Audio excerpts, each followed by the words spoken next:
Allez, nouveau projet. Alors, on va transformer ça en lampe. Une chignole des années entre 1900 et 1930. Une chignole à main. Voilà. Qui pareil, elle est fonctionnelle.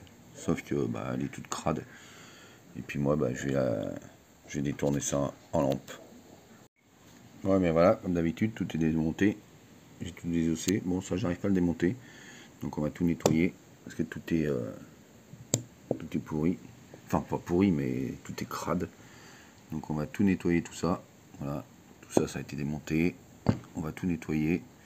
Alors, comme d'habitude, hein, je refais pas à neuf. Je la laisse dans son jus, comme elle est là, mais toute propre.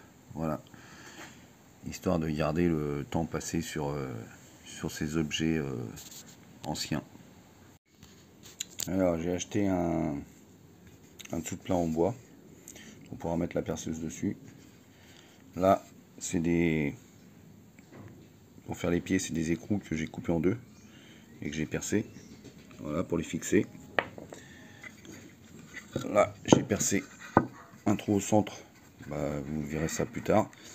La perceuse, elle est là. Elle a été complètement décapée. Je remercie Antoine de l'avoir décapée. Parce que lui, il avait le matériel pour. Mais je vous la fais pas voir. Parce que je crois que vous n'êtes pas prêts à voir ce que je vais faire avec. Voilà. Allez, on continue. Et voilà. La lampe est finie. Voilà. La lampe. Avec la perceuse. Alors tout a changé. Hein. Voilà. Il y a encore les engrenages. C'est les pièces de la perceuse. Voilà. Mais j'ai voulu faire autrement. Parce que les perceuses à main vont rajouter juste un abat-jour là. Et puis voilà, c'est fait. Hein. Vous fixez, puis terminé. Donc là, voilà. Le support avec les pieds, c'est les écrous, comme je vous ai fait voir tout à l'heure. Là, elle est fixée sur son trépied. Et voilà. C'est bien la perceuse. Je sais pas si on voit bien là. Voilà. C'est bien la perceuse. Mais elle a carrément changé. Je trouve ça sympa. Bon allez, on va la mettre dans un environnement beaucoup plus sympa et puis on va l'allumer.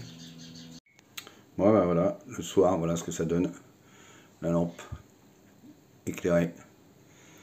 Alors c'est bien la chignole, hein. Voilà, avec tous les engrenages. Alors j'ai pris pareil une douille avec la petite ficelle, comme à l'ancien temps, pour l'allumer et l'éteindre. Donc voilà, sympa non? On connaît bien la chignole à main, hein, des années 30. Ouais, j'ai pas voulu faire... comment je vais dire ça? J'ai voulu faire ça à ma sauce, quoi. Voilà. Donc ça donne ça. Allez, ciao ciao, on se retrouve un peu plus tard pour sûrement une autre bricole. Salut, salut.